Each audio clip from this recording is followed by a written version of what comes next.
আসসালামু আলাইকুম। আমি মৌলভীবাজার জেলার কুলাউড়া উপজেলার বাটারা স্কুল অ্যান্ড কলেজের একজন শিক্ষক। আজ আমি একটা ক্লাস, দশম শ্রেণীর একটা ক্লাস নিব। নাম একটি কবিতা পড়াবো। কবিতাটির নাম হলো কপোতাক্ষ নদ। লিখেছেন মাইকেল মধুসূদন দত্ত। মাইকেল মধুসূদন দত্ত বাংলাদেশের বাংলা সাহিত্যের একজন অত্যন্ত প্রভাবশালী লেখক। তিনি প্রথম জীবনে বাংলা সাহিত্যকে অবহেলা করেন, বাংলা সাহিত্যের প্রতি অবহেলা দেখান। পরবর্তী ইংরেজি সাহিত্যের প্রতি তার তীব্র অনুরাগ জন্মে। আর এই অনুরাগটাই তাকে সুদূর ফ্রান্স দেশে নিয়ে যায় এবং তিনি কী করেন, খ্রিস্টধর্মে দীক্ষিত হন এবং তার নামের আগে মাইকেল শব্দটি যুক্ত হয়। কিন্তু সেখানে গিয়ে তিনি যেতটুকু আশা করেছিলেন সফল হবেন, ততটুকু সফল হতে পারেননি। পরবর্তীতে জীবনের এই ভুল তিনি বুঝতে পেরেই তিনি কী করেন, বাংলা ভাষা ও বাংলা সাহিত্য রচনায় মনোনিবেশ করেন এবং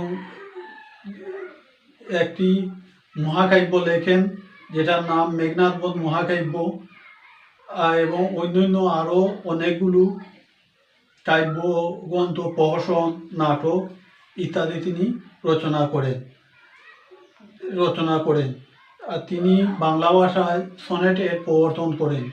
সনেট এর বাংলা হলো চতুর্দশপদী কবিতা। একটা লাইনে চতুর্দশপদী কবিতা হলো একটা লাইনে 14টা অক্ষর বর্ণ থাকবে এবং এই প্রত্যেকটি লাইনে 14টা বর্ণ থাকবে এবং চতুর্দশপদী কবিতার প্রথম 8 লাইনকে বলা হয় অষ্টক এবং শেষের 6 লাইনটিকে বলা হয় ষষ্ঠক। অষ্টকে মূলত ভাবের প্রবর্তন করা হয় এবং ষষ্ঠকে ভাবের পরিণতি হয়ে থাকে। এখন আমরা কপোতাক্ষ নদ নিয়ে আলোচনা করব। কপোতাক্ষ নদটি সুপ্রিয় শিক্ষার্থী তোমাদেরকে পড়ে শোনাবো এবং ব্যাখ্যা করব। তিনি প্রথমে বলেন, সতত হে নদ তুমি পড়ো মোর মনে। কবি সুদূর প্রবাস জীবনে গিয়েও, ফ্রান্সের বাসাই শহরে গিয়েও, তিনি চাকচিক্য দেখেও বাল্যকালের স্মৃতি বিজড়িত নদ কপোতাক্ষ তিনি বলতে পারেন নাই। তিনি উচ্চারণ করেন, সতত হে নদ তুমি পড়ো মোর মনে। সতত তোমার কথা ভাবি এ বিরলে। যে সতত তোমার কথা আমি ভাবি, সতত তুমি সর্বদা আমার মনে পড়ো, তোমার কথা আমি সর্বদা ভাবে থাকি। সতত যেমতি লোক নিশার স্বপনে শোনে মায়া মন্ত্রধ্বনি তব কলে। যে নিষিদ্ধ স্বপ্নে যেরকম মানুষ স্বপ্নে দেখে, আমি মানুষে দেখে বিচিত্র জিনিস, আর আমি তোমাকে স্বপ্ন দেখি এবং তোমার কলকলধ্বনি শুনতে পানি এবং জুড়াই এ কান আমি বান্তির চলনে। এবং বান্তি যে আমার হয়ে গেছে, এই বান্তির চলনে আমার প্রাণ আমি জুড়াই।